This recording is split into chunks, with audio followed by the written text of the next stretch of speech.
This is an author reading for my story, Quantum Return, which was just published in Blink of an Eye from CultureCult Press. This is my first published science fiction story, so I hope you like it. Derek looked at the multiple screens before him, his hands flying over the keyboard, throwing switches on the console. "We have a stable field. Containment is 100%, he called into the room. There were several confirmations from other stations, numbers called out in rapid succession, and the rising hum of powerful electrical fields. "Okay, target is quantum locked. All boards are green." Derek felt sweat beading on his forehead, his hands shaking. After 11 years of work, he and his team were about to make history. "Traveler, we are green out here. Confirm your status. Are you ready for this, Mark?" The man in the chamber in front of him was dressed in a silver jumpsuit and a helmet, similar to what NASA astronauts used to use on shuttle missions.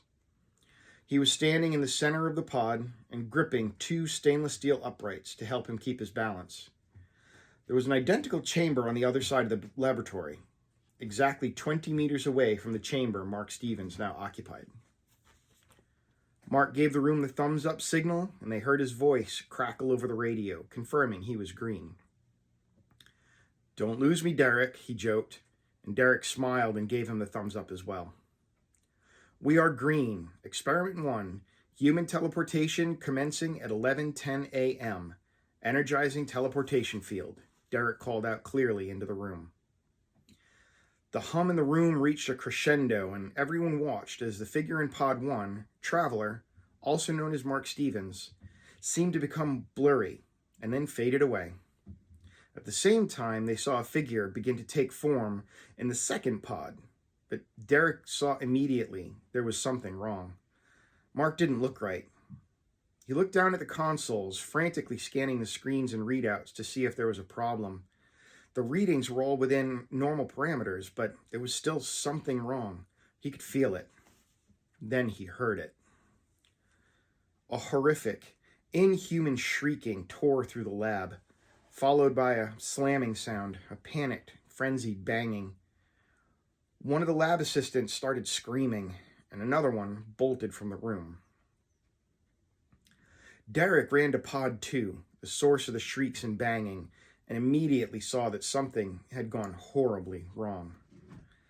He struggled not to throw up as the situation became clear. The thing that had been Mark Stevens flopped and flailed itself violently against the walls of the 1 meter by 1 meter teleportation pod. Derek could barely look at it, his mind reeling as he tried to understand what he was seeing. Mark's body had been reassembled in bizarre, terrifying ways.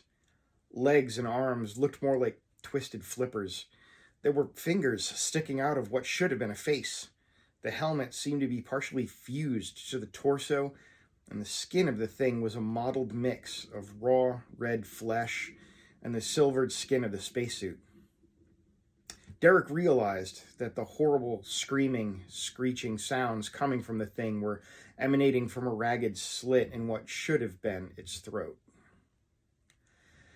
"Call an ambulance, dear God," Derek screamed to the room and opened the teleportation pod door, rushing to the still thrashing figure. Mark, can you hear me? Mark?" Derek said to the thing, but there was no response. Up close, it was even more terrible, fleshy and wet, and writhing with strange undulations rippling under the skin. The body was twisted in such maniacal ways, Derek didn't even know how to hold it steady. "Hang in there, Mark. Hang in there," Derek said, but he knew there was nothing that could be done. The teleporter had mangled the poor man in indescribable ways. It was both a miracle and a horror that he was even alive at all. Mark Stevens was pronounced dead at the university's medical center at 4:43 p.m. There was nothing the doctors could do. They couldn't even understand what they were dealing with. One of the doctors passed out. A nurse vomited. People screamed when they saw the thing, and still, it had thrashed about and shrieked. In the end, the decision was made to euthanize the patient, the victim, to end its suffering. A massive shot of morphine was ejected into the closest thing the doctor could get to a vein, and the flailing and shrill screaming ended. The doctors confirmed the time of death, and the remains of the thing were ferried away to be studied or destroyed. Derek did not know. Derek sat in his darkened condo, drinking whiskey and going over the experiment in his mind, trying not to think about the horror that had befallen his volunteer traveler. Mark was a good man, and Derek had considered him a friend. They had successfully teleported everything from mice and cats to a gibbon without incident. They had done all the research. There were 7 layers of safeties in the system. So Derek couldn't understand what had gone so terribly wrong, what dark forces had twisted his friend in such horrific ways. Derek's phone was ringing. He squinted at the clock. 11:12 a.m. He had overslept, but there was really no reason to go back into the lab. Everything would be locked down for months after such an incident. What? Derek mumbled, hungover, into the phone. Get to the lab, the reply practically screamed, and Derek could hear some kind of commotion in the background. What's? He started, but he was cut off. Now, the voice thundered at him. He could barely tell who was yelling at him. Probably Anders. On my way, he yelled as he started pulling on his pants, stumbling towards the door. Oh my God, he gasped as he entered the lab minutes later. There was a small group of technicians and lab assistants huddled around Teleport Pod 2, looking terrified, and Derek could hear that inhuman shrieking, the flailing and slamming around that had been burned into his psyche the day before. He rushed to the pod. What happened? Did someone try it again? He didn't even think that was possible since the lab was shut down. No, nothing was even turned on. He just appeared, Anders said, and she was pale. Her eyes were puffy from crying and wide with fear. Derek looked into the pod and his stomach turned. This time he retched into a trash can next to one of the desks. It was Traveler. It was Mark Stevens.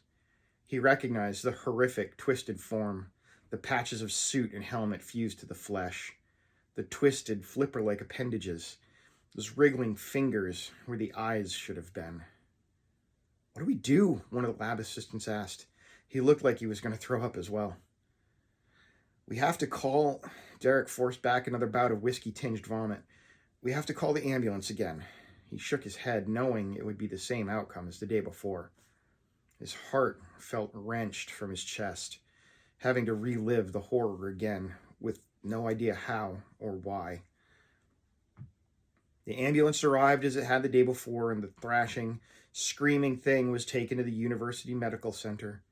The EMTs didn't understand what was happening, didn't understand what Derek said, that the thing they were trying to save was the same person, former person, they had tried to save the day before. Time of death was 3:17 p.m. That was when they once again determined the only course of action was euthanasia by morphine overdose.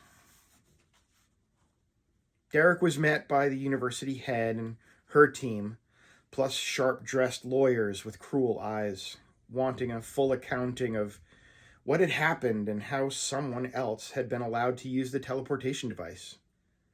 Derek explained as calmly as he could that no one had used the device and that the system had not even been active when this new traveler had emerged. They didn't believe him, of course, and requested his immediate resignation, which he gave willingly. He had a dark suspicion that he would be having a different conversation the next morning. Derek was awake when his phone rang at 11:11 a.m. He was already out the door and headed to the lab when the pleading voice told him they needed him. The thing, that horrific thing that had been Mark Stevens, was there again, writhing and screaming, horribly deformed, its body twisted in ways that still hurt to look at. Why does this keep happening? Anders asked, still pale but no longer crying. They were adapting to the horror of it, Derek mused. Maybe it's the quantum lock, some kind of temporal anomaly, Derek sighed, looking away from the abomination that shrieked behind him. Or maybe we're just damned. Cursed for our hubris. He shook his head. He heard the sirens in the distance and knew how the rest of the day would go. How every day would go from now on. That was Quantum Return, now available in blink of an eye from CultureCult Press. I hope you liked it.